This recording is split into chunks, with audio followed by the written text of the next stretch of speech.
Ja, jeg vil lige vise, hvordan man fejlfinder på den her SIG-scanner. Man starter med at finde den rigtige projektfil.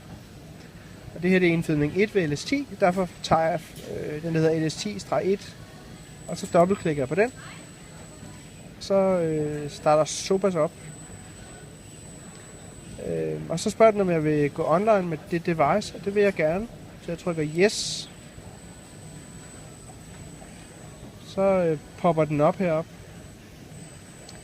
Og så vil den nok også spørge, om jeg vil skrive til scanneren, eller jeg vil læse parametrene fra scanneren. Og når jeg fejlfinder og vil se, om den fungerer, som den skal, så læser jeg parametrene fra den. Så jeg trykker på den her, der hedder read parameter. Godt. Så er vi online med scanneren, og så for at komme ind og se på den, så trykker vi dobbeltklikker på det her billede her.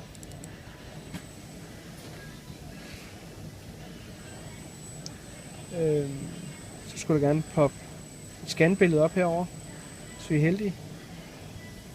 Nå, vent lidt, jeg skal trykke monitor her.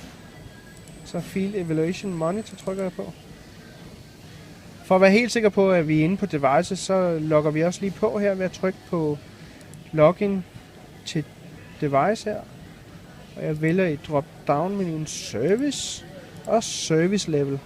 S-E-R-V-I-C-E-L-E.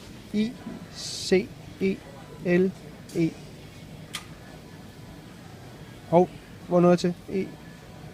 Sådan. Det var da for langt, var det ikke? Nej, det var godt nok. Service Level. Jeg trykker på diamanten her for at se alle felterne. Så siger Show All. OK. Så zoomer jeg ind på felterne, der er hernede. Og jeg kan se målekurven, og jeg kan se felterne her. Herover kan jeg se input 1-8. Det er dem, der hedder SIG-bit, når man går over på robotten og kigger på I/O der. Og det er rækkefølgen, den fylder i robotten, er 1, 2, 3, 4, 5, 6, 7 og 8. Det ser jo fornuftigt ud, så der er ikke noget galt med den. Så lukker vi den ned igen. Og lukker helt ud, og jeg gemmer ikke noget. Det var fejlfinding.